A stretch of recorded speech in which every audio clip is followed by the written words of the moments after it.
Welcome to my YouTube channel P for Varada. ഞാൻ ഇന്നിവിടെ നിൽക്കുന്നത് മിനി ഫോറസ്റ്റിലാണ്. ഇവിടുത്തെ കാഴ്ചകൾ എന്തൊക്കെയാണെന്ന് നിങ്ങൾക്ക് കാണണ്ടേ? എന്നാ വരൂ എൻ്റെ കൂടെ.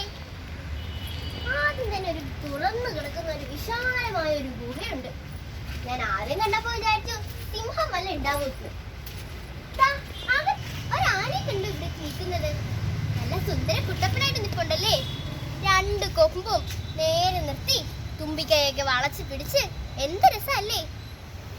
ഇവിടെ ഒരു കാട്ടുപോത്തുണ്ട് ഈ കുറ്റിച്ചിരിക്കടിയിൽ. പിന്നെ ഇങ്ങോട്ട് വരുമ്പോൾ ഇവിടെ കുറേ മരങ്ങളും ചെടികളും ഒക്കെ ഉണ്ട്. ഇവിടെ ഒരു കുളമുണ്ട്. കുളത്തിന്റെ രണ്ട് വശത്തും രണ്ട് കരടികൾ നിൽക്കുന്നത് കണ്ടോ? ആ കരടിയുടെ തൊട്ടപ്പുറത്തായി ഒരു കാട്ടുപോത്ത് നിൽക്കുന്നു. എങ്ങനെയുണ്ട് ഇവിടുത്തെ മിനി ഫോറസ്റ്റ്? ഈ ജീവജാലങ്ങൾക്കും മൃഗങ്ങൾക്കും